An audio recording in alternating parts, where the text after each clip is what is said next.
तो group one के अंदर एंटी नॉन एंटी के बाद तीसरा चैप्टर शुरू कर रहे हैं जिसका नाम है रिकंसिलिएशन।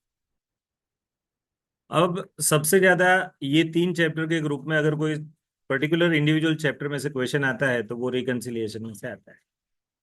एंटी नॉन एंटी का भी पूछते हैं कभी कभी, बट मैं उसको उतना ज्यादा वेटेज नहीं दे रहा हूँ जितना रिकंसिलिएशन का है। सो वेटेज मेरा पर्सनल वेटेज नहीं है, बट इंस्टीट्यूट की जो प्रैक्टिस है क्वेश्चन पूछने की ये टॉपिक में से, तो उसमें से ये रिकंसिलिएशन है।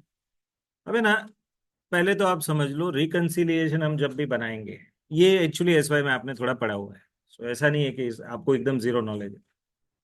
बट आपको बताऊं, जो भी आप रिकंसिलिएशन बनाते थे सेकेंड ईयर बीकॉम में, वो दो प्रकार के होते हैं। आपने एक सिखा है जिसका नाम है मेमोरेंडम रिकंसिलिएशन, सॉरी, मेमो एक है अकाउंट फॉर्म में जिसका नाम है मेमोरेंडम रिकंसिलिएशन अकाउंट। एंड दूसरा जो है वो स्टेटमेंट फॉर्म में है जिसको बोलते हैं रिकंसिलिएशन स्टेटमेंट। तो दैट इज वाई मैंने ये दोनों फॉर्म रखे हैं। इधर एक अकाउंट फॉर्मेट है एंड दूसरा कौन सा है, स्टेटमेंट फॉर्मेट।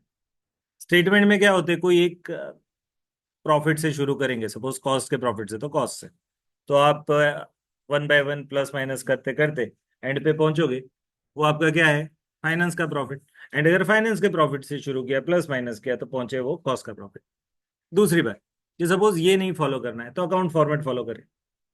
अकाउंट में डेबिट साइड क्रेडिट साइड होती है।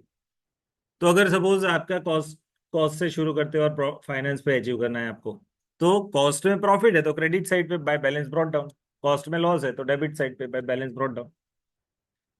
फिर क्या करेंगे, वो प्लस माइनस की जगह डेबिट क्रेडिट करें। Plus means credited, minus means debited. ऐसा करके हम लास्ट में जो प्रॉफिट पे पहुंचते या लॉस पे पहुंचते वो प्रॉफिट एज पर, अगर शुरू कॉस्ट से किया तो आएगा फाइनेंस का, एंड शुरू फाइनेंस से किया तो आएगा कॉस्ट। ठीक है। अब बाय द वे रिकंसिलिएशन क्यों जरूरी है, तो देखो, फाइनेंशियल बुक्स तो हर एक कंपनी बनाती है ना। उसके लिए बेस लॉ कौन से है, कौन से लॉ की वजह से आप फाइनेंशियल बुक्स बनाते हो, तो हर एक आदमी को इनकम टैक्स एक्ट लगता है। उसकी वजह से आपको फाइनेंशियल बुक्स बनाने की जरूरत है। दूसरा, आपको लगता है कंपनीज एक्ट, अगर आप कंपनी हो तो। एंड हमको तो जो रिकंसिलिए जिनको कॉस्ट ऑडिट आता है वो कंपनी होती है। सो अगर आप कंपनी फॉर्मेट में हो तो आपको दो एक्ट लगते हैं, इनकम टैक्स एंड दूसरा कंपनी एक्ट। उसमें दोनों के फॉर्मेट है खुद खुद के। इनकम टैक्स के हिसाब से अलग से आपको टैक्सेबल प्रॉफिट ढूंढना आता है, और कंपनीज एक्ट की तरफ से। बट जो भी उसका फॉर्मेट है वो फाइनेंशियल बुक्स कहे जाते हैं।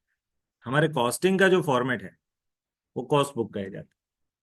अब फाइनेंस में सभी प्रकार के इन्वेस्टिंग, फाइनेंसिंग एंड ऑपरेटिंग तीनों एक्टिविटीज को ध्यान में रखते हुए प्रॉफिट ढूंढते हो। तो फाइनेंस का प्रॉफिट नेट प्रॉफिट है, वो सभी एक्टिविटीज को, financing activities, investing activities and operating activities, ये तीनों को ध्यान में रखते हुए आता है। जबकि हमारा कॉस्ट का प्रॉफिट सिर्फ और सिर्फ ऑपरेटिंग एक्टिविटीज को ध्यान में रखता है, वो कभी भी फाइनेंसिंग एंड इन्वेस्टिंग एक्टिविटीज को ध्यान में नहीं रखता है। सो दैट इज वाई दोनों का प्रॉफिट अलग आएगा। अब दोनों का अलग आएगा तो हमको रिकंसाइल करना पड़ेगा। जैसे आप बैंक रिकंसिलिएशन पढ़े थे पास्ट में, 11th 12th में, या फिर कहीं FY 25 में। तो उसमें आपने पढ़ा था कि सपोज 31 मार्च को मेरे वहाँ बैंक बुक एंड पासबुक, ऐसी दो बुक होती है। मेरा अकाउंट बैंक के पास वो पासबुक है, एंड बैंक का अकाउंट मेरे पास वो बैंक बुक है। 31 मार्च को दोनों का बैलेंस अलग आता है। तो बैंक का बैलेंस अलग क्यों आया, उसका रीजन इन्वेस्टिगेट करो, और वो रीजन को प्लस माइनस करके आप रियल चेक करो। अब इसी को बोलते हैं रिकंसिलिएशन। रिकंसिलिएशन का अगर मैं गुजराती नाम बोलूँ ना तो ताड़ो मेड़ो। अगर आपकी भाषा में बोलूँ तो क्रॉस टैली कर लेना कि फाइनेंशियल बुक्स एंड कॉस्ट के बुक्स अपने अपने हिसाब से सही है कि नहीं। जो डिफरेंस है वो प्लस माइनस कर दो तो दूसरा आ जाना चाहिए। मैं सपोज मैंने फाइनेंस के हिसाब से प्रॉफिट से चालू किया, तो कॉस्ट में क्या डिफरेंस है वो प्लस माइनस कर देता हूँ तो अब आ जाता है कॉस्ट का प्रॉफिट।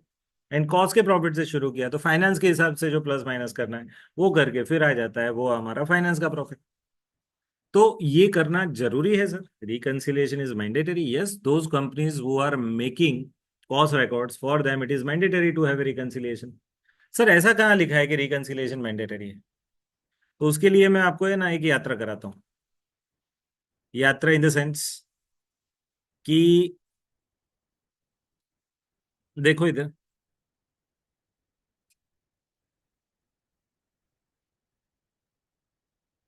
ग्रुप 3, सॉरी ग्रुप 3 नहीं, ग्रुप 4, उसमें एक सब्जेक्ट है, ये रहा, कॉस्ट एंड मैनेजमेंट ऑडिट, पहला ही सब्जेक्ट। देखो ध्यान से, आज ये चीज आपने कभी नहीं देखी होगी लाइफ में, वो आप देखने जा रहे हो। कॉस्ट एंड मैनेजमेंट ऑडिट करके ये सब्जेक्ट है और ये इसका मॉड्यूल है, बराबर। ये मॉड्यूल सीएमए फाइनल के cost and management audit subject का है, जिसमें कॉस्ट ऑडिट आता है। अब कॉस्ट ऑडिट किसका होगा? कॉस्टिंग के बुक्स का। अब जब भी कॉस्टिंग के बुक्स का कॉस्ट ऑडिट होता है तो उसका, सर स्क्रीन शेयर नथी। हाँ मैं करता हूँ, स्क्रीन शेयर करता हूँ, देखो।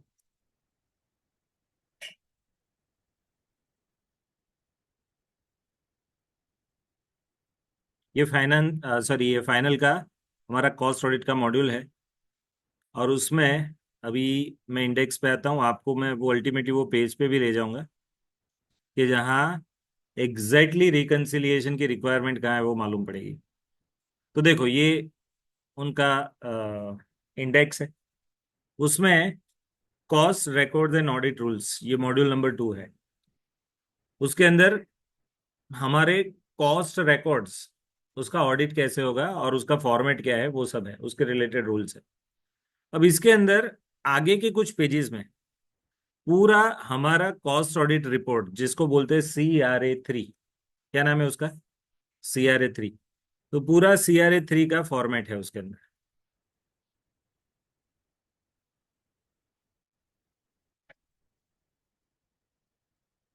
और CRA 3 जो है वो क्या है, जैसे सीए अपना फाइनेंशियल बुक्स का ऑडिट रिपोर्ट बनाता है, ऐसा हम एज ए सीए में हमारे कॉस्ट बुक्स का ऑडिट रिपोर्ट बनाते हैं। तो कॉस्ट बुक्स का ऑडिट रिपोर्ट है, उसको CRA बोलते हैं, कॉस्ट CRA 3। वैसे है ना, 4 है, CRA 1, B, sorry, CRA 1, CRA 2, CRA 3, CRA 4। CRA 1 क्या है मालूम है? एक ऐसा फॉर्मेट है जिसमें आपको कौन कौन से बुक्स बनाने हैं ना, उसका लिस्ट है। सो टोटल 30 प्रकार के कॉस्टिंग के बुक्स बनाने हैं, उसका लिस्ट CRA 1। CRA 2 में क्या है मालूम है? Appointment of A cost auditor, उसका फॉर्मेट है। एक बार कॉस्ट ऑडिटर की अपॉइंटमेंट कैसे होती है? जब भी अपॉइंटमेंट होती है तो वो फॉर्म भराया जाता है, वो CRA 2 है। फिर आता है CRA 3। CRA 3 में कॉस्ट ऑडिट रिपोर्ट है, जिसमें कॉस्ट ऑडिटर अपना रिपोर्ट बना के देगा, दैट इज CRA 3। फिर CRA 4 क्या है? वो जो रिपोर्ट है, कॉस्ट ऑडिटर जो अपना रिपोर्ट बना के देता है, वो रिपोर्ट किसको भेजा जाता है? तो भाई MCA, ministry of corporate affairs को। बट कौन भेजता है? हम रिपोर्ट साइन करके दे देते हैं कंपनी के बोर्ड ऑफ डायरेक्टर्स को, क्योंकि हम हमको अपॉइंट करते हैं बोर्ड ऑफ डायरेक्टर्स। तो जिन्होंने हमको अपॉइंट किया as a CM, cost auditor, उसको हम रिपोर्ट दे देंगे। बट एक बार रिपोर्ट देने के बाद वो लोग की क्या जवाबदारी आती है कि वो रिपोर्ट जो हमने साइन किया है वो, प्लस उसमें उनकी खुद की कमेंट, जैसे मैंने रिपोर्ट में कुछ 5-10 चीजों में अपने रिजर्वेशन रखे हैं कि ये चीजों में मैं खुश नहीं हूँ, या फिर मेरे को प्रॉपर चीजें मिली नहीं तो मैं कॉस्ट ऑडिट प्रॉपर नहीं कर पाया, जो भी है, तो वो मैं लिखूंगा। और वो जो मैंने लिखा है, कंप्लेन की है इन शॉर्ट, वो कंप्लेन में कंपनी क्या जवाब दे रही है, वो कंपनी अपना जवाब। तो CRA 4 जो है वो क्या होता है? तो हमारा report as it is, plus उसमें कंपनी के मैनेजमेंट के द्वारा दिए जाने वाले आंसर्स, ये दो कंबाइन करके CRA 4 जो है वो किसको भेजा जाता है? Ministry of corporate affairs. तो CRA 4 is nothing but CRA 3 plus answers given by the management. देखो ये CRA 1 का फॉर्मेट। CRA 1 के अंदर आपको कितने रिकॉर्ड्स बनाने हैं? तो ये एक है मटेरियल कॉस्ट, ऐसी 30 आइटम। अगर आप जाओगे sequentially, there are many items, total 30 items. वो हर एक आइटम हमको कैसे चेक करने की, उसका डिटेलिंग यहाँ दिया हुआ है, बराबर। देखो 1 2 3 4, ऐसा यहाँ 14 पे पहुंचे, बट ऐसी टोटल कितनी आइटम है? 30। और ये कैसे बनानी, उसका पूरा उन्होंने स्ट्रक्चर बना के दिया है CRA 1 में, कि भाई इतने इतनी 30 आइटम्स कॉस्ट के रिलेटेड, वो उसके रिकॉर्ड्स कैसे बनाओ। तो ये 30 आइटम्स है, देखो मैं आपको बता रहा हूँ। लास्ट आइटम ये 29, ये 30, 31, सॉरी 31 आइटम। बट 31 में ना यूनिट ऑफ मेजरमेंट है, मीन्स कोई चीज हम यूनिट्स में, कुछ चीज की केजीज में, कुछ लीटर्स में, कुछ मीटर्स में मेजर करते हैं, उसको यूनिट ऑफ मेजरमेंट बोलते हैं। तो उसके बारे में लिखना है, तो मेन आइटम तो 30 हुई, बराबर। अब CRA 2 क्या है? अपॉइंटमेंट ऑफ ऑडिटर, देखो यहाँ लिखा हुआ है, अगर आपको ध्यान में आ रहा है तो, अपॉइंटमेंट ऑफ कॉस्ट ऑडिटर। ठीक है, इसका फॉर्मेट है। जो मेन आ रहा है मेरे को, जो मेन समझाना है आपको, वो CRA 3 है। ये रहा CRA 3। ये हमारा कॉस्ट ऑडिट रिपोर्ट है। अब ये कॉस्ट ऑडिट रिपोर्ट के अंदर कोई एक जगह पे हमारा रिकंसिलिएशन भी है। ठीक है। अब CRA 3 इसमें शुरुआती हमने ये पैराग्राफ्स में कुछ चीजें बताई। फिर देखो हमारा मेन उसके एनेक्शर्स चालू हुए। एनेक्शर में जनरल इंफॉर्मेशन कंपनी के बारे में, ये हम भरेंगे पार्ट 1। उसके अंदर नंबर, पहली इंफॉर्मेशन पार्ट 1 जनरल इंफॉर्मेशन, उसमें पहला पॉइंट मीन्स पार्ट 1 में पहला पॉइंट जनरल इंफॉर्मेशन, पार्ट 1 में दूसरा पॉइंट है कॉस्ट ऑडिटर की डिटेल, पार्ट 1 में तीसरा पॉइंट है कॉस्ट अकाउंटेंट पॉलिसी, आपकी जो पॉलिसीज आप फॉलो कर रहे हो वो। चौथा मैटर है प्रोडक्ट और सर्विस डिटेल्स, मीन्स कौन कौन सी प्रोडक्ट कंपनी बना रही है उसके बारे में इंफॉर्मेशन, जिसका हमको कॉस्ट ऑडिट करना है। पार्ट बी में मैन्युफैक्चरिंग ऑर्गेनाइजेशंस के लिए है। अब ये क्या है, ये सब एनेक्शर्स है, मीन्स रिपोर्ट के नीचे ये शेड्यूल्स बना के दिए, एनेक्शर्स बना के दिए। उसमें पहली इंफॉर्मेशन है क्वांटिटेटिव इंफॉर्मेशन, जिसमें कंपनी की बहुत सारी क्वांटिटेटिव इंफॉर्मेशन है। दूसरा है एवरेज कॉस्ट स्टेटमेंट, जिसको आप कॉस्ट शीट बोलते हो। अब आप जो कॉस्ट शीट पढ़े और इधर जो कॉस्ट शीट है, देखो यहाँ टोटल 25 से 30 आइटम है, देखो 32 आइटम है। और हमारा कॉस्ट शीट का फॉर्मेट वो 10-12 आइटम में खत्म हो जाता है। इधर देखो आपको एक इंटरेस्टिंग चीज, फाइनेंस कॉस्ट, इंटरेस्ट लिखा है। जब हम तो इंटरेस्ट तो लेते ही नहीं, बट मैंने बताया था एक समय वर्किंग कैपिटल का इंटरेस्ट लेते हो, वो चीज आती है अलग से लास्ट में। बट ये चीज फाइनल में देखेंगे, अभी इंटर लेवल पे आपका जो कॉस्ट शीट बना है ना, वही फॉलो करना है। इंटर में वही है, इसलिए जानबूझ के फाइनल का ये फॉर्मेट में इंटर में नहीं रखता हूँ, क्योंकि फिर कंफ्यूजन आएगा सर बुक में तो मीन्स कंपनीज एक तो ये बोल रहे हैं हम ये क्यों कर रहे हैं, बट अभी हम कॉस्टिंग के एग्जाम्पल सॉल्व कर रहे हैं। एंड वो जो फॉर्मेट आपको पढ़ा है वो इस प्रकार से पढ़ा है जिससे आपको कॉस्टिंग के बुक्स बनाने में हेल्प हो। जो अलग अलग हम अकाउंट्स बनाते थे वो कॉस्ट शीट भेजते, बराबर है। अब इसमें आगे बढ़ते हैं। ये 2A नाम का एनेक्सर है जिसमें मटेरियल कंज्यूम का डेटा है। 2B में यूटिलिटीज का कंजम्पशन का डेटा है। तीसरे में specific industry operate oriented expense है। फिर चौथ अब जितनी चीजें हमने देखी मैन्युफैक्चरिंग इंडस्ट्री की, सेम चीजें सर्विस सेक्टर की है। देखो उसमें सबसे पहले क्वांटिटेटिव इंफॉर्मेशन, फिर average cost statement that is cost sheet, फिर तीसरा है मटेरियल कंज्यूम, एंड चौथा है यूटिलिटी, सॉरी यूटिलिटीज कंज्यूम्ड, बराबर। एंड लास्ट वाला ये है इंडस्ट्री ओरिएंटेड स्पेसिफिक एक्सपेंस। अब पार्ट डी सबसे इंपॉर्टेंट चीज, इसमें प्रोडक्ट प्रॉफिटेबिलिटी स्टेटमेंट नाम का कंसेप्ट आता है। जो जो आपको आगे जाके मैं एक्टिविटी बेस्ड कॉस्टिंग चैप्टर जब आएगा ग्रुप 2 में, वहाँ प्रोडक्ट प्रॉफिटेबिलिटी आता है। तो वो प्रोडक्ट वाइज आप प्रॉफिट ढूंढोगे, तो वो फॉर्मेट है। फिर आता है रिकंसिलिएशन। देख लो, ये इसका जन्म स्थान है। ये जो चैप्टर अभी हम पढ़ रहे हैं उसका बर्थ प्लेस कौन सा है, तो CRA 3। CRA 3 उसका कौन सा annexure, part D, part D. And उसका para, para that is paragraph 2। तो यहाँ ये रिकंसिलिएशन दिया हुआ है कंपनी एज ए होल का। उसमें प्रॉफिट एज पर कॉस्ट शुरू कर रहे हैं, फिर आइटम प्लस माइनस करने की, फिर वैल्यूएशन ऑफ स्टॉक का डेटा लिखने का, अदर एडजस्टमेंट लिखने का जिसके अंदर आप अंडर या ओवर एब्सॉर्प्शन ऑफ ओवरहेड करेंगे, एंड फिर आपको जो मिलेगा जिसको बोलेंगे प्रॉफिट एज पर फाइनेंस। तो ये फॉर्मेट ऑलरेडी दिया हुआ है, एंड मैं आपको जो जवाब सॉल्व कराऊंगा, आप है ना, आई डोंट नो कि वेदर आपने SY BCom में ये रिकंसिलिएशन कैसे पढ़ा है। फाइनेंस के प्रॉफिट से चालू करके कॉस्ट प्रॉफिट अचीव किया हो, या कॉस्ट से चालू करके फाइनेंस प्रॉफिट अचीव किया हो, आपके जो भी रिस्पेक्टिव टीचर ने पढ़ाया होगा, बराबर ही पढ़ाया होगा। बट मैं जो पढ़ाऊंगा वो क्या पढ़ाऊंगा, तो हमारे जो CRA में रिक्वायरमेंट है ना वो पढ़ाऊंगा। मीन्स हमारे में शुरू कहाँ से करते हैं, कॉस्ट प्रॉफिट, एंड अचीव क्या करते हैं, टैली क्या करते हैं, फाइनेंस का प्रॉफिट। तो मेरे जो भी जवाब होंगे मैं इसी को बेस बना के चलाऊं। समझ में आ रहा है। तो भाई इसका जन्म स्थान लिख दूं, रिकंसिलिएशन स्टेटमेंट का जन्म स्थान, तो जन्म स्थान लिखता हूं, आपको अब समझ में आएगा वो क्या है। CRA 3, उसमें पार्ट डी, उसमें पैरा नंबर 2। ये 2 को वो रोमन में लिखते हैं शायद, ऐसा ही लिखते हैं ना, देख लेता हूँ। नहीं, 3 है, 2 है, नॉर्मल है, पैरा 2, पैराग्राफ 2। तो ये आपका रिकंसिलिएशन का फॉर्मेट है, बराबर। अब आपको एग्जामिनेशन व्यू पॉइंट से ये रिकंसिलिएशन आपको स्टेटमेंट वाइज भी पूछा जाता है, अकाउंट वाइज भी, बट हमारे CRA 3 में तो वो मैंडेटरी कैसा है, स्टेटमेंट वाइज ही है, हमने देखा है, वो अकाउंट वाइज हमको नहीं अलाउड है। बट यस, इंटर केस हम सॉल्व करने में हम कुछ भी कर सकते हैं। तो भाई ये है आपका रिकंसिलिएशन का फॉर्मेट। सर क्या है, कुछ तो नहीं है? तो भाई अभी नहीं खुल रहा है इधर,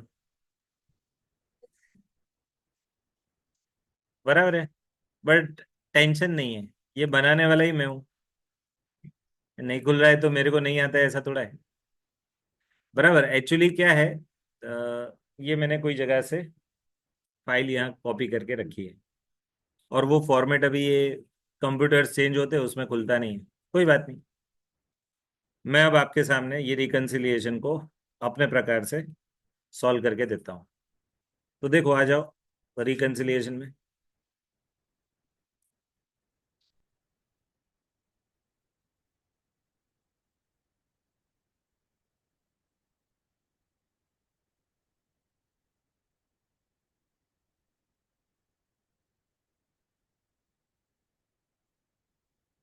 अभी तो टाइटल दिया था मैंने, कहाँ दिया था? एक मिनट है, मेरी नोटबुक खोलता हूँ, कौन सी नोटबुक में लिखा है। हाँ, ये तो पुरानी नोटबुक है,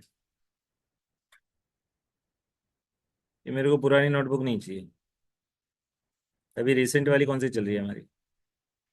ठीक, माई नोटबुक ग्रुप 1,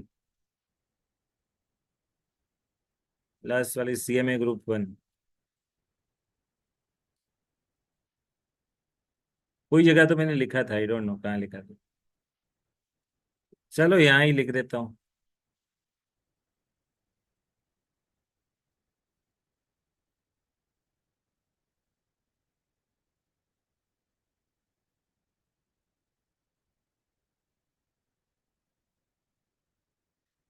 अब है ना, रिकंसिलिएशन के आपको 10 एग्जाम्पल है, there are 10 examples in your module, and बड़ा फेमस चैप्टर है। सो उसमें से बहुत दफा पूछा है, ज्यादा पूछते हैं इसमें से। तो चलो रिकंसिलिएशन पढ़ना शुरू करते हैं। तो चलो रिकंसिलिएशन, उसमें उसका बर्थ प्लेस पहले लिख देते हैं उसका। CRA 3 part D and para 2, जिसको हम बोलते हैं प्रॉफिट रिकंसिलिएशन।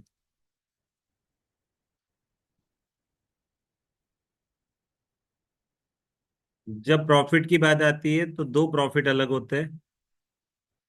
एक होता है कॉस्ट प्रॉफिट, दूसरा होता है फाइनेंस का प्रॉफिट।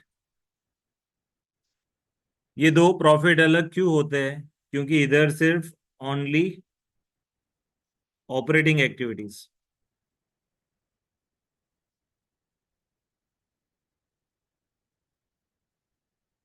सर ऑपरेटिंग एक्टिविटीज का मीनिंग क्या होता है? जो आपकी मेन बिजनेस एक्टिविटी है, वो मेन बिजनेस एक्टिविटी में क्या क्या है? तो सपोज मैं मैन्युफैक्चरर हूँ, तो गुड्स लाना, परचेज करना, बना के बेचना, ये मेन का। बट ये ऑपरेटिंग एक्टिविटी, बट जबकि फाइनेंस में तो हम ऑपरेटिंग,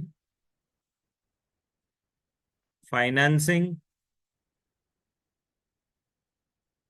एंड तीसरा है इन्वेस्टिंग एक्टिविटी।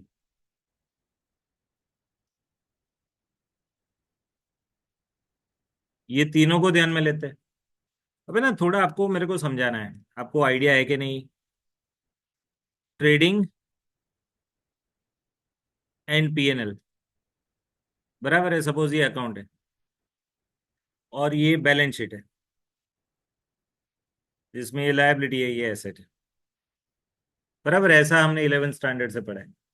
इधर डेबिट साइड होती है जहां एक्सपेंस लॉसेस, यहाँ क्रेडिट साइड जहां इनकम एंड गेन्स लिखे जाते हैं। बैलेंस शीट में यहाँ लायबिलिटीज एंड यहाँ एसेट्स। अब जरा ध्यान से समझे ना, तो ये liability is my financing activities. If I understand properly, my financing activities ये सब इधर आती, मीन्स कहीं से पैसे लाना, उसको वापस भेजना है।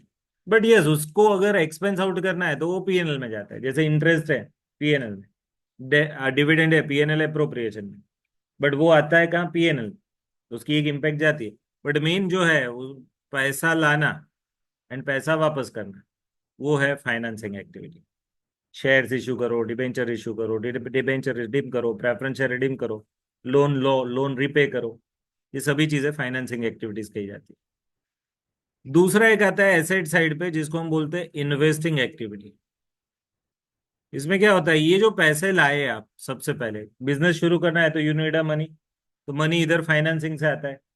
एंड ये अब पैसे आते हैं, कैपिटल इंट्रोडक्शन की एंट्री क्या है, कैपिटल टू बैंक, ये sorry bank to capital, bank account debit to capital. So capital account यहाँ सब credit means liability side, credit balances होते हैं इधर, एंड यहाँ सभी डेबिट बैलेंस होते हैं। तो जब भी पैसे लाएंगे तो शुरुआत में बैंक के नाम पे इधर डेबिट होगा एंड यहाँ कैपिटल के नाम पे क्रेडिट होगा। बट ये बैंक में से अब पैसे उठा उठा के अलग अलग एसेट्स खरीदेंगे। जैसे आपने लैंड खरीदा, बिल्डिंग खरीदा, फर्नीचर, फिक्चर्स, प्लांट, मशीनरी, तो यही बैंक को अलग अलग फॉर्मेट में रखा गया। अगर वो लॉन्ग टर्म के लिए खरीदा तो उसको फिक्स एसेट बोला, शॉर्ट टर्म के लिए खरीदा तो करंट एसेट बोला, इन्वेस्टमेंट पर्पज के लिए खरीदा तो यहाँ बीच में इन्वेस्टमेंट शब्द आ गया। ये बैंक को ही अलग अलग फॉर्म में आप लिखते हो। तो ये आपकी सभी क्या हो गई, इन्वेस्टमेंट एक्टिविटीज। आपने इन्वेस्टमेंट किया, यहां से पैसे लाए, यहाँ इन्वेस्ट किया, तो सिक्वेंशियली ये सेकंड नंबर है। अब एक बार इन्वेस्ट किया, सब व्यवस्था कर ली, चलो बिजनेस शुरू करना है तो आई नीड अ प्लेस, तो पैसे लाया और उसमें से प्लेस की व्यवस्था की। अब प्लेस के अंदर क्या चाहिए, अब सपोज मेरे लिए ये प्लेस है तो मेरे को अंदर ये प्लेस के अंदर क्या क्या चाहिए, तो I need this projector, benches, AC, ये राइटिंग पैड, ये laptop, these are the basic, ये टेबल कुर्सी, आपके लिए बेंचेस, ये सब मेरे प्लेस के अंदर की यूज होने वाली एसेट्स है।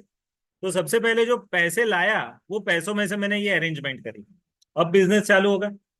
अब क्या आएगा, एक तरफ दूसरे खर्चे होंगे जिसको ऑपरेटिंग एक्सपेंस, बिजनेस रिलेटेड खर्चे, एंड दूसरे ऑपरेटिंग रेवेन्यू। अब ट्रेडिंग अकाउंट जो है ना, उसमें जो जीपी आता है ना, ये सभी ऑपरेटिंग है। उसमें रेवेन्यू आए तो ऑपरेटिंग रेवेन्यू, खर्चे आए तो ऑपरेटिंग कॉस्ट। तो जो सीधे सीधे प्रोडक्शन, अब है ना, नॉर्मली मैं मैन्युफैक्चरर हूं ना, तो ये ट्रेडिंग अकाउंट शब्द नहीं आता, मैन्युफैक्चरिंग अकाउंट आता है। तो मैन्युफैक्चरिंग में जब तक गुड्स प्रोड्यूस नहीं हो जाता तब तक के खर्चे इधर है, प्रोडक्शन करने के बाद सेल्स इधर लिखा जाता है। सो क्लोजिंग फिनिश गुड्स तक का डेटा इधर आता है। बट उसके बाद यहाँ सेलिंग एंड डिस्ट्रीब्यूशन के खर्चे आते हैं। मैन्युफैक्चरिंग करने के बाद सेलिंग होता है ना, तो सेलिंग एंड डिस्ट्रीब्यूशन इधर आता है।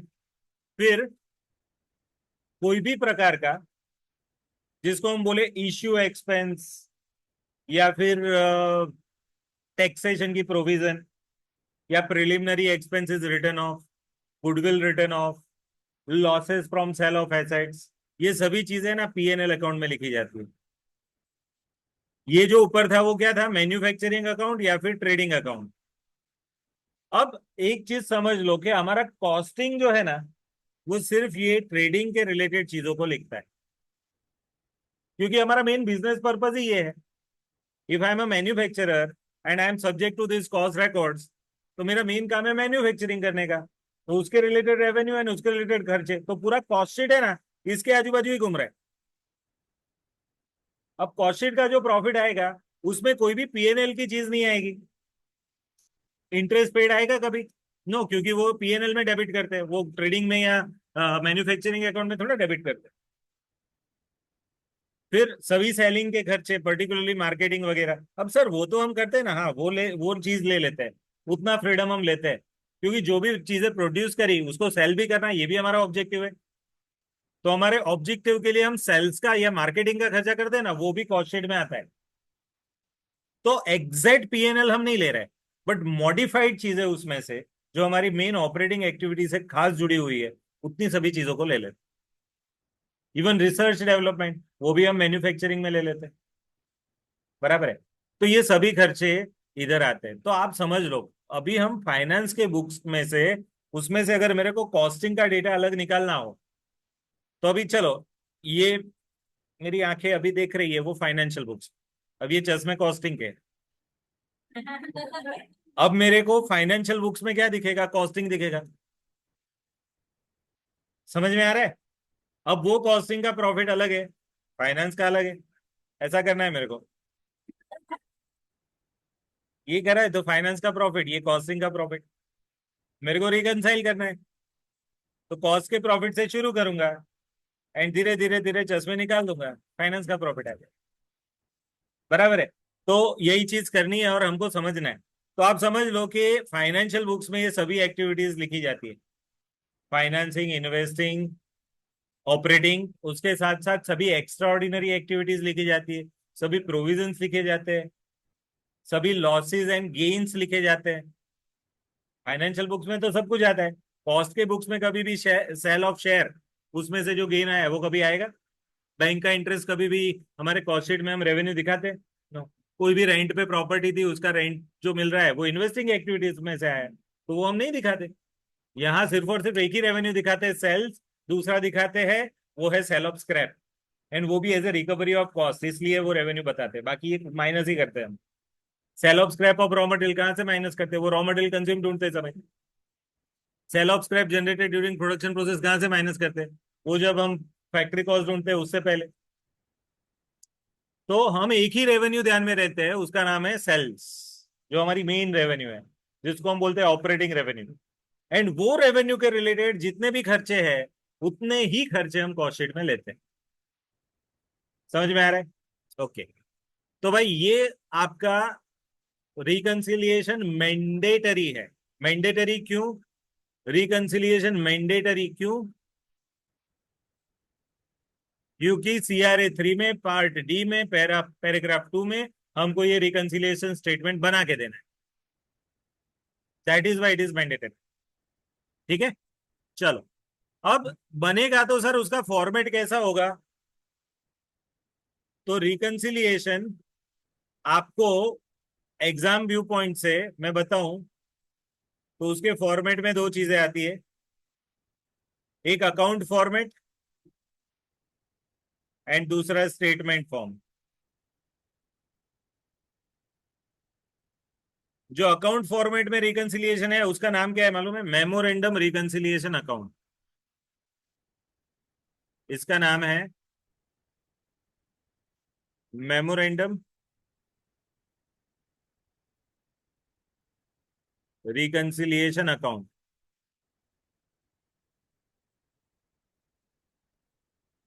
एंड यहां जो है वो क्या है? Reconciliation statement. अब जो अकाउंट होगा उसका एक फॉर्मेट अकाउंट वाला होगा, एंड जो स्टेटमेंट है उसका फॉर्मेट स्टेटमेंट वाला होगा। मीन्स चलो इसका मैं फॉर्मेट बनाऊं, तो ये अकाउंट वाला फॉर्मेट है। तो चलो मैं यहां लिखूंगा शुरू में कि प्रॉफिट, अरे सॉरी डेबिट साइड है ना, तो लॉस आएगा। क्रेडिट साइड पे यहां लिखूंगा प्रॉफिट ब्रॉट फॉरवर्ड। अब ये कोई भी प्रॉफिट हो सकता है, फाइनेंस का भी हो सकता है, कॉस्ट का भी हो सकता है, जो भी मैं पहले लिखूं। अगर लॉस है तो क्या लिखूंगा? Loss brought forward. कहीं से भी, फाइनेंस से लिखना चाहूं तो फाइनेंस से, कॉस्ट से लिखना चाहूं तो कॉस्ट से। फिर कुछ चीजें हम प्लस करेंगे, कुछ माइनस करेंगे, या कुछ चीजें प्लस होगी एंड यहाँ कुछ चीजें माइनस होगी। प्लस माइनस करने के बाद लास्ट में जो आएगा वो आपका प्रॉफिट रिकंसाइल होगा, वो होगा। मीन सपोज यहां कुछ बैलेंस आ रहा है तो प्रॉफिट एज पर, या प्रॉफिट कैरिड फॉरवर्ड बोलेंगे। एंड ये प्रॉफिट दोनों में से किसी का भी हो सकता है। अगर फाइनेंस से चालू किया तो यहाँ कॉस्ट का आएगा, एंड यहाँ कॉस्ट से चालू करा तो यहाँ फाइनेंस का आएगा प्रॉफिट। एंड अगर लॉस से शुरू किया था तो लॉस कैरिड फॉरवर्ड, एंड इधर भी लॉस आ रहा है तो लॉस कैरिड फॉरवर्ड होगा। बट अगर ये फाइनेंस से चालू करा तो कॉस्ट का लॉस आएगा, एंड कॉस्ट से शुरू करा तो फाइनेंस का लॉस आएगा। ये जो फॉर्मेट है उसको हम क्या बोलते हैं? Memorandum reconciliation account. मेमोरेंडम इसलिए है क्योंकि उसका कोई लेजर अकाउंट नहीं है, ये लेजर नहीं है। मेमोरेंडम का मीनिंग होता है आउटसाइड द लेजर। लेजर जो आप बनाते हैं ना फाइनेंशियल बुक्स में, अगर कोई चीज का अकाउंट बना रहे हो बट उसका कोई लेजर नहीं है तो उसको मेमोरेंडम बोलेंगे। टेम्पररी, हम नहीं कोई टेम्पररी आउटसाइड वर्किंग नोट लिखते हैं, ऐसा है ये। इसलिए इसको मेमोरेंडम रिकंसिलिएशन अकाउंट बोलते हैं। ऐसा कोई अकाउंट फाइनेंशियल बुक्स में मैंडेटरी नहीं है, इसलिए outside ledger but account format में बनाते हैं, इसलिए उसका नाम मेमोरेंडम। समझ में आ गया? चलो अब मैं रिकंसिलिएशन स्टेटमेंट में जाऊं तो उसका फॉर्मेट क्या रहेगा? तो उसके फॉर्मेट में ऐसा होगा कि कोई एक जगह से आप प्रॉफिट शुरू करेंगे। Suppose profit as per, suppose cost से शुरू किया या फिर फाइनेंस से शुरू किया, फिर कुछ plus minus plus minus plus minus, कुछ कुछ आइटम प्लस कुछ कुछ आइटम माइनस, लास्ट में आता है उसको प्रॉफिट, प्रॉफिट ऑब्लिक लॉस ऐसा लिख देता हूं, profit oblique loss as per.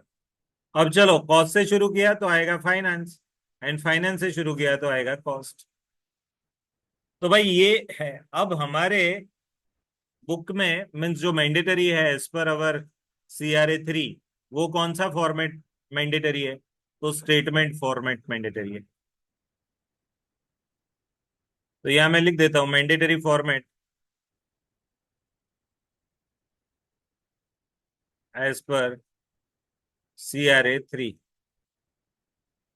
ठीक है। अब हम समझने जा रहे हैं कि सर ये फॉर्मेट क्या है। ठीक है, मेन चीज ये है कि रिकंसिलिएशन का फॉर्मेट क्या है। एंड एक बार फॉर्मेट टैली हो गया तो बस बाकी का तो मीन्स आपको मार्क्स मिलते हैं इसके। बट फॉर्मेट टैली करने के लिए एक एक चीज है, हर एक चीज जो दोनों में डिफरेंशिएट करती है एक दूसरे को, उसका डिटेल्ड नॉलेज होना चाहिए। मीन्स फाइनेंस में क्या आता है क्या नहीं आता है, साथ साथ में कॉस्ट में क्या आता है क्या नहीं आता है, वो भी पूरा आना चाहिए। अब आपका लोचा क्या था, SY BCom में आप पढ़े, बट SY BCom में आपको कॉस्ट के बुक्स कैसे बनाते वो ही नहीं आता था, अभी सीखे। और सर रिकंसिलिएशन आ जाता था। अभी रिकंसिलिएशन तो फॉर्मेट है ना, ये प्लस किया ये माइनस किया तो आ जाता है। बट अब हम इसका ये क्यों प्लस करते हैं ये क्यों माइनस करते हैं, वो लॉजिक को हम जस्टिफाई करेंगे। अभी तक है ना रिकंसिलिएशन को आपको फॉर्मेट बेसिस सिखाया गया है। ये यहां से चालू करो ना तो ये प्लस करो, ये माइनस करो, ये प्लस माइनस। एंड ये सपोज फाइनेंस से चालू करा तो जहां प्लस है वहां माइनस, या माइनस है वहां प्लस, वही सिखाते हैं। बट क्यों? तो उसके लिए आपको कॉस्ट के रिकॉर्ड्स कैसे बनते हैं, अब कॉस्ट के रिकॉर्ड्स इंटी नॉन इंटी के बाद आपको आइडिया है। एंड जब मैं प्योर कॉस्टिंग के रिकॉर्ड्स बोलता हूं इट इज नॉन इंटीग्रेटेड। चलो नॉन इंटीग्रेटेड में कितने अकाउंट्स बनते हैं? शुरुआत करो। Raw material ledger control account, wage control account, फिर डायरेक्ट एक्सपेंस नहीं आता है, फिर फैक्ट्री ओवरहेड कंट्रोल अकाउंट, फिर WIP कंट्रोल अकाउंट, फिर WIP के बाद एडमिन ओवरहेड कंट्रोल अकाउंट, फिर फिनिश गुड्स कंट्रोल अकाउंट, फिर S&D ओवरहेड कंट्रोल अकाउंट, फिर COS अकाउंट, फिर सेल्स अकाउंट, फिर कॉस्टिंग P&L अकाउंट। एंड उसके बाद फाइनेंस की जो जो शब्दों को टैली करना है उसके लिए जनरल लेजर एडजस्टमेंट या कॉस्ट लेजर एडजस्टमेंट। याद आ रहा है ना पूरा? है ना? वो पूरा टॉपिक आई थिंक हमने ऑनलाइन पढ़ा है। उसमें हम फिजिकल कभी नहीं बैठे। वो पिछले 8-10 दिन पर जो हमारे बिगड़े एबनॉर्मल लॉस, पिछले 10-12 दिन जो हुआ ना वो इमेजिनेटरी फॉर्म में नहीं था कभी भी। बट मैं बताऊं, अब आप लोगों का मजा आने वाला है। क्यों बताओ? अभी ये थर्सडे को we are going to finish group 2। Group 2 finish on this Thursday. अब बच्चों के कौन? आप। तो अब तो सब लोग बोलेंगे आज जाने की जितना करो, चलो तैयारी करो, पीछे पड़ेंगे आपको, आपकी रील उतरेगी, है ना, आपसे तैयारी करवाई जाएगी, आपको तैयार किया जाएगा। एंड है ना, मेरा बहुत बड़ा रोल रहने वाला है इसके अंदर। अभी तक शायद कंसंट्रेशन बटा था, अब उधर तो ग्रुप 2 में क्या करना पड़ेगा, ये थर्सडे के बाद है ना, मैं टोटली फ्री हूँ। ग्रुप 2 में थोड़ा हमको काम करना है, बट ऐसा समझ लो वो 6-6 घंटे वाला काम या प्रोसीजर खत्म। सब जो भी होगा वो आपका काम होगा। तो आके आपके एक एक चैप्टर, एक एक टेस्ट, उसमें आप क्या कर रहे हो, कैसे कर रहे हो, वो सभी पे अभी हम, आप ही फोकल एरिया में होंगे। अभी तो ध्यान बटा हुआ था, अब तो आप ही रहे होगे। तो फिद्दुड़ी निकलने वाली है आप लोगों की। सुना है ऐसा? खेलने खेलते समय गुजराती में ऐसा बोलते हैं, यानी फिद्दुड़ी करवानी जा रहा है। मीन्स बराबर हैरान करना है। उब्बी खोमा कोई नहीं, जिन्हारी दौड़ाई ना इन्हें दौड़ाई दौड़ाई करिए આપણે, बस ऐसा। सो आप समझ लो कि अब सभी लोग आप पे ही फोकस होंगे, है ना, टेस्ट से लेकर के प्रेजेंस। अभी तक शायद आपकी प्रेजेंस वेजेंस वो सब, उसमें भी हम उतने फोकस नहीं थे। अब तो देखना आप, मजा आएगा, बहुत मजा आएगा। बट आपको है ना, इतना तैयार कर लेंगे एटलीस्ट कि you can able to finish your first group in first attempt. फिर जिनकी तैयारी नहीं हो पाएगी, थक जाएंगे ना, वो बैठ जाएंगे। जो पेन सहन करेंगे वो गेन लेंगे। तो ग्रुप 1, एंड काफी समय रहेगा, 4 दिन के बाद मीन्स 12-13 तारीख को फ्री हम। सो पूरा सितंबर महीना, पूरा अक्टूबर महीना आपके पीछे ही है। एंड फिर आपका टेस्ट। ग्रुप 2 की 3 टेस्ट सीरीज होने वाली है। एक ये मंथ के एंड में, बोथ ग्रुप की टेस्ट सीरीज। एक नेक्स्ट मंथ के एंड में, and third in October end, sorry, October के नवंबर, नवंबर एंड। एक ये महीने के एंड सितंबर, नेक्स्ट अक्टूबर एंड, तीसरा नवंबर एंड। तो उनकी 3 टेस्ट सीरीज होगी 100-100 मार्क की, बोथ ग्रुप्स। उसमें तीसरी वाली में आप भी बैठोगे, है ना, नवंबर वाले में आप भी बैठोगे। क्योंकि आपका कोर्स खत्म कब होगा, आपका 10 अक्टूबर, ना 10 अक्टूबर नहीं, 10 नवंबर। एग्जाम के एक महीने पहले खत्म होता है। Group 1 is a lengthy course. ये लोगों का सर तो 3 महीने क्यों पहले खत्म, क्योंकि उनका जून में चालू किया था। और group 2 is comparatively lower in size compare to group 1। ठीक है। तो अब नेक्स्ट 50 दिन आपके हैं, और मजा करने वाले हैं हम। 50 दिन में जितनी तैयारी कर लोगे ना, पूरा अभी तक का आपका जो भी परफॉर्मेंस एक साइड पे, नेक्स्ट 50 दिन क्लास परफॉर्मेंस, और उसके बाद एक महीने की तैयारी या 40 दिन की तैयारी आपकी, ये आपको डिफरेंशिएट कर देगी। आज से दिन गिनना शुरू कर दो। 9-9 हुआ है, 10-12 को एग्जाम है, एग्जैक्ट 3 महीने हैं। 10 दिसंबर को एग्जाम है, 10 या 11 दिसंबर, 10 मानो ना। तो एग्जैक्ट 3 महीने हैं। 3 महीने में ये कौन, सितंबर महीना 30 दिन वाला, फिर अक्टूबर 31, नवंबर 30। ठीक है, कितना दिन हुआ, 91 डेज है। अब 91 डेज में हम लोग 61 डेज में आपका कोर्स खत्म कर देंगे। लास्ट 30 डेज आपके, उसमें 20 दिन रिवीजन करो, एंड लास्ट 8 दिन, 8-10 दिनों में आपको एग्जाम देनी है, जिसको हम क्या बोलते हैं, आपके टेस्ट, जो मेन टेस्ट सीरीज, एक एक दिन के गैप के साथ। तो बराबर तैयारी करना और उसमें देना। और मैं बता रहा हूँ, पढ़ोगे ना तो लोड लगेगा। इट इज ओके कि आपको लोड लग रहा है ना, आप सेंसिबल हो। ग्रुप 1 का जिसको लोड ना लगे ना, वो नॉन सेंसिबल। अब आप समझो, मैं आपको चुट्टी खिनूं और आपको पेन ना फील हो, तो आप तो निष्ठुर हो। आपको पेन फील नहीं हो रहा है, मैं पेन कर रहा हूँ, एंड आपको पेन फील नहीं हो रहा है। इसको क्या बोलेंगे? कुछ कुछ गुजराती में अच्छा नाम होते हैं। हाँ, ठोट ठोट, नप्पट। नहीं, नप्पट तो नहीं, बट पथरा जो है ना, कहीं फिलत ना रहे, नॉन सेंसिबल, ऐसे ही बोलते हैं। तो पेन होगा, एंड पेन होता है तो इट इज नॉर्मल। टेंशन आएगा, पेन फील होगा, सिचुएशन आउट ऑफ कंट्रोल लगेगी आपको, बट ये सब कुछ इसी प्रोसेस का हिस्सा है। प्रोसेस का हिस्सा है, उसको कुछ अलग मत मानिएगा, सर मेरे से ही ऐसा हो रहा है, ऐसा नहीं। कोई भी बंदा लाइफ में पहली बार ग्रुप वन दे रहा है, ऐसा ही होता है। ये प्रोसेस है, इट्स अ गुड सिम्टम। ये नहीं, किसी को कीमोथेरापी देते हैं तो उसके बाल झड़ जाते हैं, ये आईब्रो सब निकल जाती है, ये बाल निकल जाते हैं, तो इट्स अ सिम्टम। ऐसा नहीं कि इसकी हेल्थ बिगाड़ दी, अरे हेल्थ अच्छी करने के लिए ये है कीमोथेरापी की ट्रीटमेंट, बस ऐसा ही है।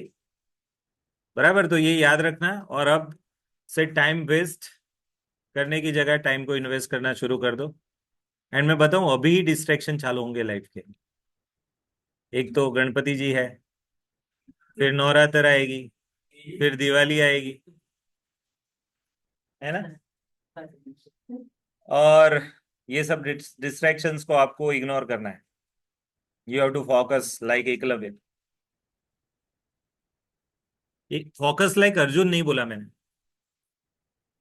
फोकस लाइक एकलव्य बोला। ये क्या है सर, फर्क क्या है अर्जुन वर्सेस एकलव्य? आप सब अर्जुन कैटेगरी में आते हो, क्योंकि आपको कोई गुरु है जो समझा रहे हैं। एकलव्य को कोई नहीं था, फिर भी वो कर रहा था, एंड अर्जुन से ज्यादा पावरफुल था वो। स्किल बेस्ड, अगर महाभारत में देखे ना, तो skill based number one skill Eklavya. उसके बाद अर्जुन का तीसरा नंबर है, सेकंड कर्ण आता है। बट कर्ण भी रिफ्लेक्शनरी था। कर्ण का जो भी था, वो रिफ्लेक्शन की वजह से था। उसको पहले से फील ऐसा हो रहा था, सलम मैं सूत पुत्र हूं, है ना, मेरा ये नहीं, मेरे को किसी ने सिखाया नहीं, झूठ बोल के वो गुरु के पास सीखा विद्या। तो देखो रिफ्लेक्शनरी दिख रहा है। मित्र भी ऐसा, राक्षस मित्र मिला दुर्योधन। नहीं, बट उसने मदद की, वो खुद अच्छा था कि किसी ने उपकार किया वो याद रखा। बट कोई आप पर शैतान उपकार कर दे, एंड फिर आप शैतान के पक्ष में चले जाओ, तो क्या रिजल्ट आता है ना, महाभारत पूरा दिखाता है। तो आपको बनना है कैसा, फोकस के लिए you should be like Eklavya. हम लोग है ही आपको हेल्प करने को, बट है ना, सबसे ज्यादा आपको हेल्प खुद से मिलेगी। काम ही आपको करना है, स्ट्रक्चर तो आपका है, माइंड आपका, बॉडी आपका, समय आपका। हम लोग गाइड करेंगे, वो गाइडेंस कितना आप ले रहे हो, कितने खिड़कियां खुली रख रहे हो, उस हिसाब से गाइडेंस आएगा। कुछ लोग कहते हैं खिड़की बारी सब बंद, तो भाई मैं समझा रहा हूँ, बट तू घुसेगा ही नहीं माइंड में, खिड़कियां बंद है। ये खिड़की, वो उनकी खिड़कियां क्यों बंद हो जाती है मालूम है? माइंड में दूसरे माइंडसेट चालू हो जाते हैं। बराबर, प्रायोरिटीज चेंज हो जाए, तो ये नहीं करना है, एंड फोकस हो जाना है। बताऊं, पास होने का बहुत सिंपल रास्ता है, बहुत सिंपल। ग्रुप वन भी बड़े आराम से पास हो सकते हो। 30 मार्क का जो ऑब्जेक्टिव है ना, वो आपकी नैया पार कराएगा, बट वो 30 मार्क के लिए बहुत मेहनत करनी पड़ेगी। वो सिर्फ आपको कम समय में मार्क दे देगा एग्जाम में, बट यहाँ आपको ज्यादा समय देना पड़ेगा। ये शब्द याद रखना, note down this words. Examination में एमसीक्यूज आपको कम समय में ज्यादा मार्क देंगे, बट बिफोर एग्जामिनेशन वही एमसीक्यूज के लिए आपको ज्यादा तैयारी करनी पड़ेगी, ज्यादा टाइम लेंगे।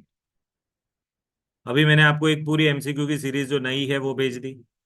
बिट क्वेश्चंस तो पुराने पड़े ही है, आपके पास ना हो तो बोलना, वो भी भेज दूंगा पुराने बिट क्वेश्चंस। तीसरा क्रैकर्स है, क्रैकर्स की कॉपी करा लो। उसमें आपको पास्ट एग्जामिनेशन के सभी एमसीक्यूज और ऑब्जेक्टिव्स मिल जाएंगे। मॉड्यूल के पीछे कुछ दिया हुआ है, एंड मेरा खुद का पास्ट का कलेक्शन है, जिसमें मैंने 4 चीजें इकट्ठा की थी: workbook, bit questions, old module and past examination questions. But अब इसमें से 2-3 चीजें रिपीट हो रही है, तो पूरा एक वर्कबुक आप देख लो, तो वर्कबुक के भी एमसीक्यूज आ जाएंगे।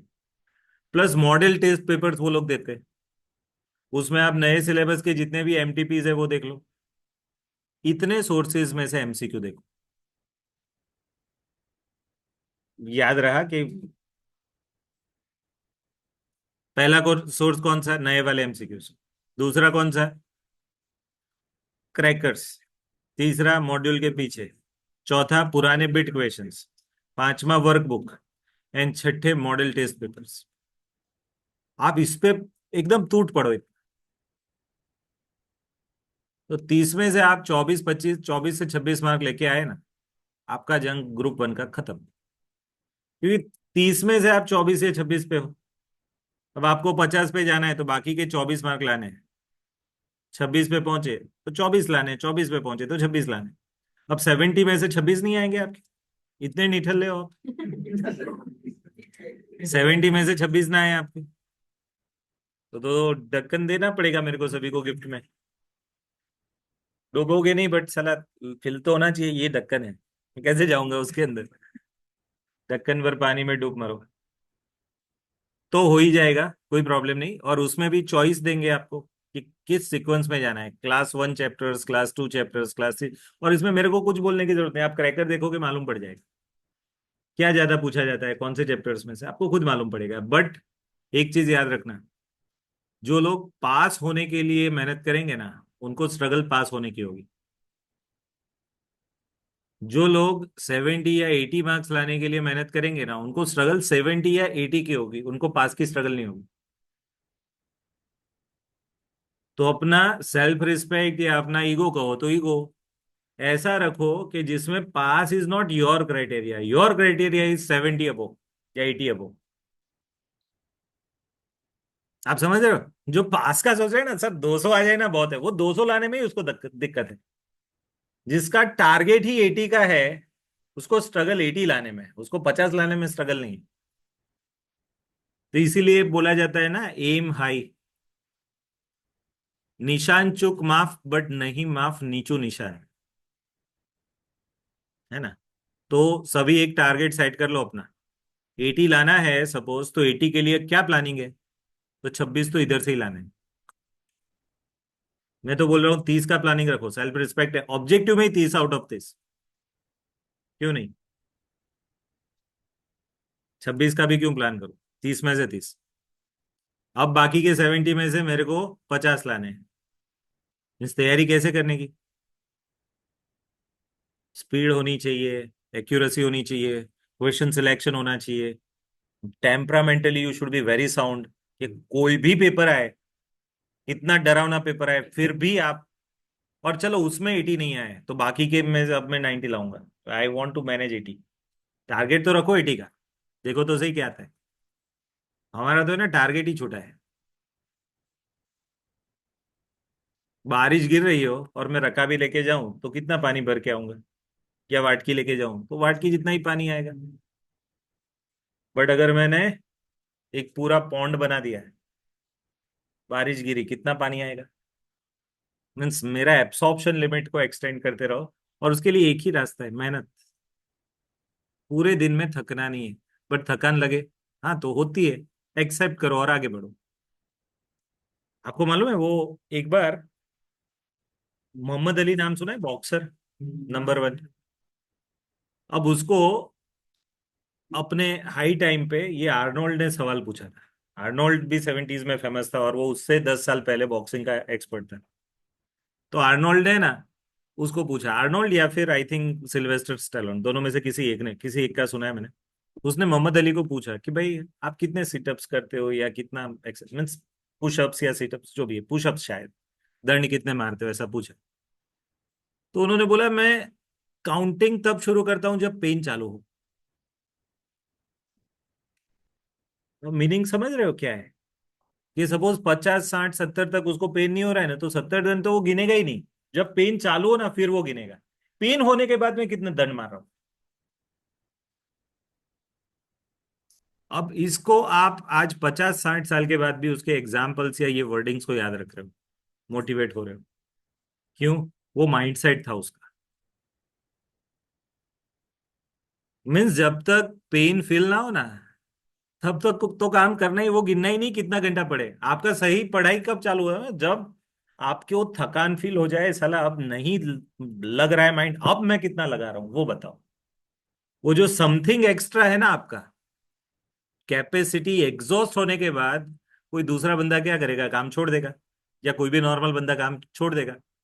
आप वहां से काम शुरू करो कि ये तो अब सभी की रेंज आ गई इतनी ना, मैं 8 8 घंटे में थक गया, तो चलो 8 घंटे तो सभी थकेंगे, अब मैं 8 घंटे के ऊपर कितना कर रहा हूँ। That is my hard work. Hard work इसको बोलते हैं, जो कॉमन में हो रहा है ना, सभी लोग जितना कर रहे हैं वो तो कॉमन वर्क है। हार्डवर्क क्या है? हार्डवर्क क्या बोलोगे, नहीं सर मैं 2 दिन में 6 घंटे पढ़ सकता है, 6 घंटे सब पढ़ते थे, तो तेरा हार्डवर्क है ही नहीं। हार्डवर्क मीन्स अबो एवरेज, नॉर्मल लोगों से ऊपर, तो ये करना पड़ेगा आपको, एंड ऐसा हमको बोलना पड़ेगा। उसके बिना, ये माइंडसेट चेंज करे बिना, मैं बता रहा हूं, ये एग्जाम्स आप मान रहे हो इतनी सरल नहीं, एंड ज्यादातर ये मेंटल मॉडलिंग है। पेन होना चाहिए, एक टेस्ट में कम मार्क आए या ना दूं ना, तो पेन होना चाहिए, उस दिन रोना आना चाहिए। सर हम तो मर्द है, मर्द को दर्द नहीं होता है, गलत चीज है। मर्द को भी दर्द होता है, वो दिखाता नहीं है। रोना है उसका मीनिंग आंख में से आंसू निकालने ऐसा नहीं, बट अंदर से बुरा लगना, खराब लगना। आपका मुंह देख के किसी को मालूम पड़ना चाहिए ये है ना, साला अंदर से डिस्टर्ब है। ये अंदर से डिस्टर्ब होने वाले लोग ही मिरेकल करते हैं, है ना। तो चलो ग्रुप 1 का मिरेकल करो, फिर फाइनल उससे बड़ी चीज है, उसमें और स्ट्रगल आने वाली है। चलो, तो अब रिकंसिलिएशन स्टेटमेंट शुरू करता हूं, जरा देखिएगा क्या फॉर्मेट है, और ये आपको याद रखना है। चलो, कहां से प्रॉफिट शुरू करेंगे? तो प्रॉफिट एज पर, हम तो इंस्टीट्यूट का फॉर्मेट फॉलो करेंगे, मीन्स एमसीए का। तो profit as per cost statements, या फिर स्टेटमेंट की जगह कॉस्ट, कॉस्टिंग पीएनएल है ना, ऐसा शब्द यूज करेंगे।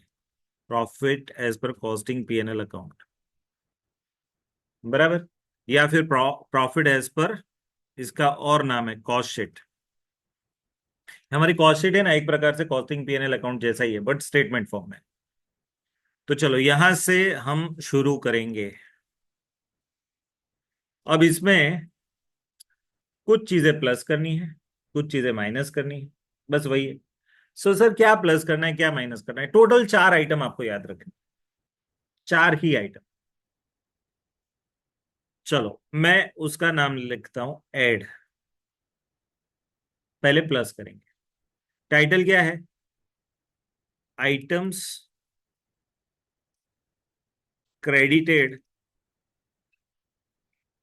इन फाइनेंस ओनली, ये पहला टाइटल। मीन्स कुछ चीजें फाइनेंशियल बुक्स में ही क्रेडिट होती है, कॉस्ट के बुक्स में क्रेडिट नहीं होती। कॉस्ट के बुक्स में एक ही चीज क्रेडिट होती है, सेल, सेल के अलावा कुछ नहीं। तो चलो अब ये आइटम ढूंढ निकालो आप, क्या क्या आता है? रेंट आएगा, फिर इंटरेस्ट रिसीव्ड आएगा, फिर डिविडेंड रिसीव्ड आएगा, फिर मिसलेनियस इनकम आएगी, फिर टैक्स का रिफंड आएगा, फिर profit on sale of fix asset आएगा,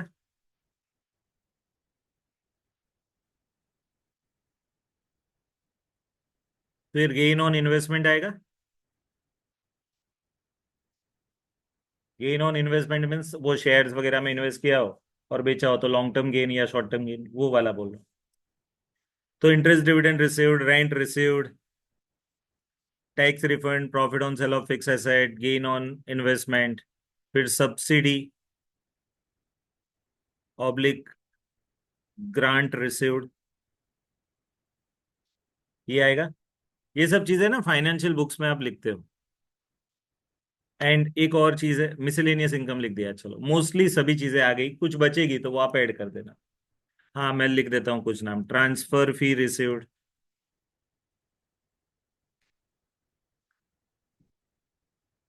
ट्रांसफर फीस रिसीव्ड क्या होता है? तो पहले के टाइम में था, अभी तो ये शब्द ही नहीं है। पहले ऐसा था कि कंपनी अपने बुक्स में 2 प्रकार के शेयर होल्डर्स का रजिस्टर मेंटेन करती थी।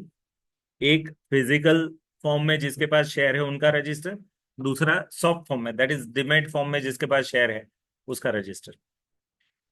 अब सपोज मेरे पास सॉफ्ट सॉफ्ट फॉर्म में शेयर है, डिमेट फॉर्म में है, मैंने मार्केट में से खरीदे, मैंने बेचा, मैंने तीसरे को बेचा। सपोज ये क्लासरूम में जितने लोग हैं, सपोज टोटल अभी बैठे हुए टोटल 40-50 जो भी लोग हैं ऑनलाइन ऑफलाइन मिला के, मैंने सपोज इनको बेचा, इन्होंने इनको, ऐसा करके सपोज 50वां ट्रांसफर हुआ पूरे साल, साल एंड तक 50 ट्रांसफर हुए। लास्ट में वो, आपका नाम? हाँ, दिव्येश के पास लास्ट में वो शेयर है जो मेरे पास थे। धवल से शुरू हुआ, दिव्येश पे एंड हुआ, 50 ट्रांजैक्शन हुए पूरे साल में। अब है ना, कंपनी के बुक्स में नाम किसका है? तो सपोज मेरा नाम है। क्यों? क्योंकि सपोज मेरे पास फिजिकल शेयर थे, उसको मैंने डिमेट कराया। तो अब कंपनी के बुक्स में तो पहले मेरा बुक कौन से बुक्स में नाम था? तो फिजिकल शेयर वालों में। अब डिमेट वालों में भी मेरा ही नाम है। अब इतने ट्रांजैक्शन हुए, बट कंपनी को मालूम नहीं कि अल्टीमेटली अभी शेयर किसके पास है। तो 31 मार्च को, या फिर share transfer and record date, ऐसा एक करके डेट अनाउंस होता था पहले। जब भी कंपनी डिविडेंड डिक्लेयर करे ना, उससे पहले कंपनी है ना, ये रिकॉर्ड डेट अनाउंस करती थी, न्यूज़पेपर में आता था उसका डेटा। वो डेट से पहले आपको कंपनी के बुक्स में अपनी ओनरशिप दर्ज करानी है। तो दिव्येश क्या कराएगा? दिव्येश कंपनी को, सपोज ये शेयर्स रिलायंस के थे, तो रिलायंस कंपनी को एक रिक्वेस्ट लेटर भेजेगा, जिसमें वो रिक्वेस्ट क्या होगी कि भाई convert, means transfer the name of shares from जो लास्ट ओनर है उसके मुकाबले मेरा, बराबर। और उसका प्रूफ क्या है? अपने डीमेट अकाउंट की जो कॉपी है, जेरोक्स कॉपी, वो भेजेगा। एक रिक्वेस्ट लेटर भेजेगा एंड एक ट्रांसफर फीस भेजेगा। अब कंपनी ये जो मेंटेन करेगी तो फ्री में थोड़ा करेगी, तो वो रिक्वेस्ट करेगा तो मैं, कोई बात नहीं, your request is accepted but we charge the fees from you for transferring the name. तो ये कंपनी की इनकम थी। अब क्या करेगी कंपनी? मेरी जगह उसका नाम लिख देगी, बीच वालों का तो जिक्र भी नहीं होगा, पहले वाले नाम के बाद सीधे 50वें नाम का जिक्र होगा। एंड फिर उसका नाम लिख दिया गया। अब क्या होगा? कंपनी डिविडेंड पे करेगी तो उसके नाम पे जाएगा। अगर सपोज ये ऐसा नहीं कर रहा है तो भले ऑनर वो है, डिविडेंड मैं खा रहा हूँ, बराबर। ऐसा होता है, पहले ऐसा होता था। आज के दिन में ऐसा कोई टेंशन नहीं है। आज के दिन में आप ऑनलाइन फॉर्म, मीन्स ऑनलाइन ही, अब डिमेट फॉर्म में ही सब कुछ है। तो अब मेरे बाद लास्ट नाम उसका हो, तो वो डिमेट वाला ही कंपनी को इन्फॉर्म करता है कि भाई तेरी ये book closure and record date है, उससे पहले ये वाला नाम है। अब कंपनी वो नाम चेंज कर देती है अपने बुक में एंड फिर उसी के नाम का चेक बनाती है। अब तो चेक भी नहीं बनाना है, आपके डिमेट फॉर्म में शेयर हो तो आपके अकाउंट में ही क्रेडिट हो जाता है। सर मालूम कैसे पड़ेगा पूरे साल में कितना डिविडेंड अर्न किया? Annual information statement. आप सर से पूछिएगा, तेजस सर से, कैसे डाउनलोड होता है, पूरा बता देंगे। इनकम टैक्स की वेबसाइट पे। ये क्या सवाल पूछना है sir? Annual information statement, AIS, कैसे डाउनलोड करते हैं ये पूछना है। आपको इनकम टैक्स की वेबसाइट से आपके पान नंबर बेस कैसे वो डाउनलोड करना है वो सिखा देंगे। और उसी में आपकी पूरे साल में से अलग अलग जहां जहां से जो जो इनकम है वो दिखेगी। अब इसमें से कुछ इनकम आप इनकम टैक्स रिटर्न में दिखा रहे हो, कुछ में नहीं दिखा रहे हो, तो जितने नहीं दिखा रहे हो उसका नोटिस आ जाएगा आप, क्योंकि ये तो दिखता है उनको। इनकम टैक्स वाले को AIS दिखता है। अब उतनी इनकम आपने रिकॉग्नाइज नहीं की तो डिपार्टमेंट आपको नोटिस भेजेगा। तो आप देखना बहुत दफे ये इनकम टैक्स रिटर्न भरते समय ना, आपका जो भी बंदा रिटर्न भर रहा है और आपसे डिटेल ले रहा है इनकम की, वो आपको फोन करेगा, सर ये इनकम कौन सी है? तो लगेगा कि ये इसको कैसे मालूम पड़ा है? अब इसको नहीं, पूरे दुनिया को मालूम। AIS सभी को दिखता है ना, खास करके इनकम टैक्स डिपार्टमेंट को दिखता है। सर कैसे मालूम पड़ता है सर इनकम टैक्स वालों को? पान बेस्ड है। जहां जहां आपने पान दिया है वो सभी जगह की इनकम वहां दिखती है। जैसे आपने सेविंग अकाउंट खोला है, वहां पान दिया।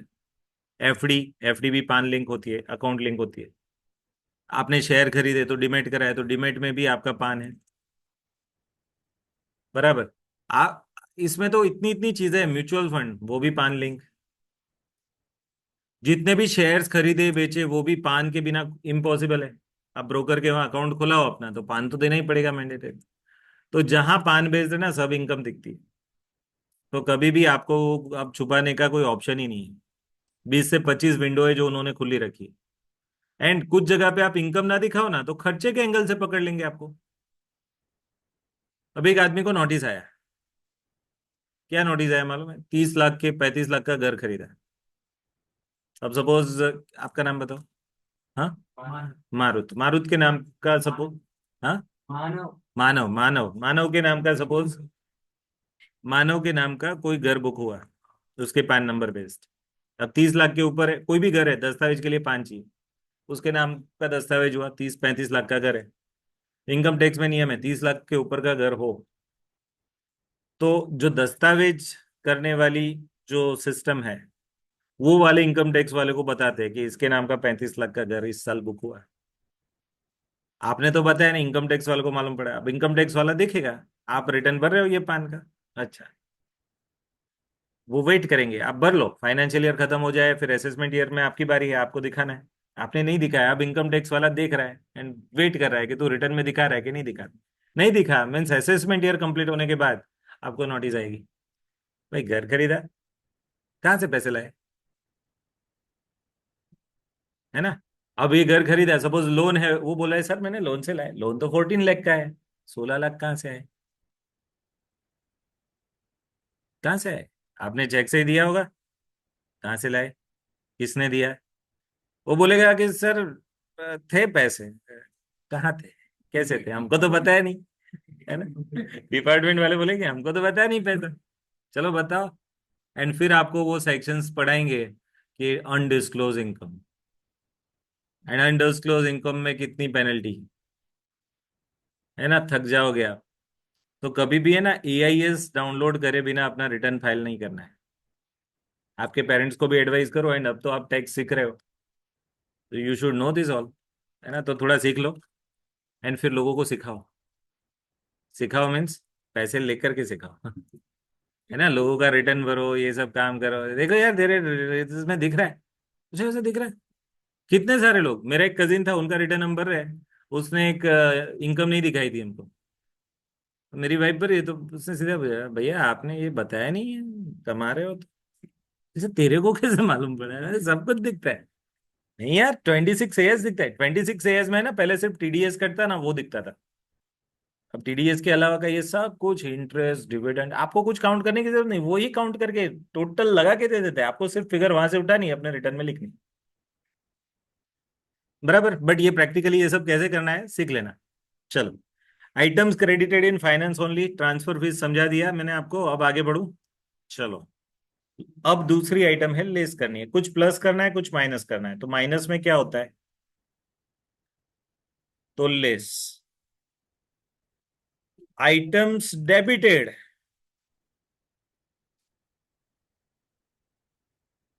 In finance only, financial books में ही जो डेबिट होता है, कॉस्ट के बुक्स में नहीं होता है, बट फाइनेंस में डेबिट होता है, ऐसी चीजें लिखो। अब है ना एग्जैक्टली यहाँ ऊपर 1/1 जितना लिखा है ना उसका ऑपोजिट करना है। सर रेंट रिसिव्ड, तो रेंट पेड आएगा? नहीं भाई, रेंट पेड तो कॉस्टिंग में भी डेबिट होता है। अगर बिजनेस कर रहे हो और बिजनेस में आपने रेंट पे किया, सपोज फैक्ट्री का रेंट, तो एफओएच में जाता है वो। एडमिन ऑफिस का रेंट तो एओएच में जाता है, तो रेंट तो नहीं आएगा। फिर interest received, yes interest paid आएगा, उसका ऑपोजिट। इंटरेस्ट पेड कभी भी कॉस्ट शीट में डेबिट नहीं करते। चलो तीसरा, डिविडेंड रिसीव्ड, तो ऐसा डिविडेंड पेड वो भी कभी कॉस्ट शीट में नहीं आता है। फिर मिसलेनियस इनकम, तो सर मिसलेनियस एक्सपेंस, ऐसा शब्द नहीं बोल सकते, क्योंकि मिसलेनियस एक्सपेंस में क्या क्या है वो देखना पड़ेगा, है ना। It can be either factory overhead, it can be either admin या एसएनडी, कहीं हो रहा है तो वहीं लिखना है।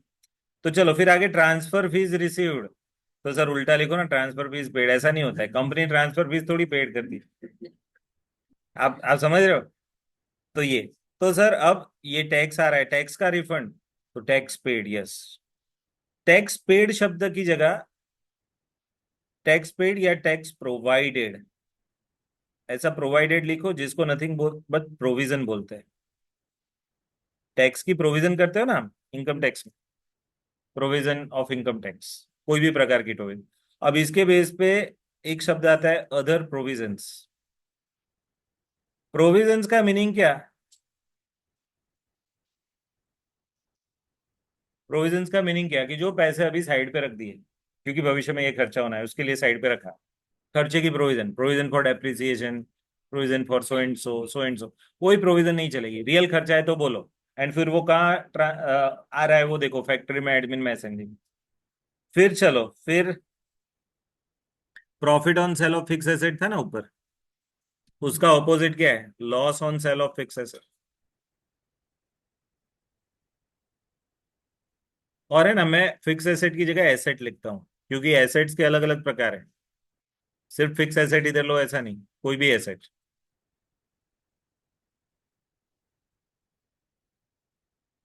चलो, फिर गेन ऑन इन्वेस्टमेंट तो लॉस ऑन इन्वेस्टमेंट। फिर सब्सिडी और ग्रांट रिसीव्ड तो सब्सिडी या ग्रांट पेड। सर कंपनी कैसे पे करती है? कोई कंपनी सब्सिडी या ग्रांट पे कर रही है? कभी करती है कोई कंपनी सब्सिडी या ग्रांट पेड? सीएसआर जो है वो सब प्रोविजन में चला जाता है।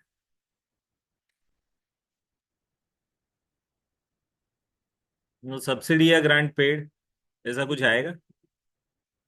ये वन ऑफ द रेयरेस्ट चीज में आता है, जब कोई गवर्नमेंट आपको वो कंपनी चलाने की परमिशन तभी देती है जब आप कुछ 5% या 10% सब्सिडी दो। जैसे आजकल एक ही जगह पे ये चल रहा है, सोलार। अबे ना, सोलार में कुछ सब्सिडी का अमाउंट गवर्नमेंट बेयर करता है, कुछ कंपनियों को खुद को सब्सिडाइज फॉर्म में देना है। मैं सपोज 100 रुपए की मैंने प्रोडक्ट बेची, कस्टमर को टोटल 40 की सब्सिडी। मीन्स कंपनी कस्टमर से 60 रुपया ही लेगी 100 में से। अब वो 40 कैसे लाएगी? तो 40 में से सपोज गवर्नमेंट बोल रहा है मैं 38 दूंगा, दो खुद के रख।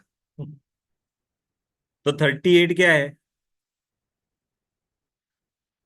38 गवर्नमेंट की सब्सिडी, दो कंपनी खुद दे रही है वो सब्सिडी।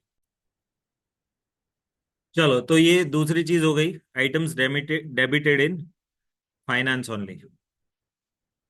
बराबर। अब दूसरी भी दो चीजें हैं इसमें, अभी और कुछ भी आ सकता है, बहुत सारी चीजें हैं, कोई भी एबनॉर्मल, एबनॉर्मल आइटम्स। फिर रिटर्न ऑफ आइटम्स,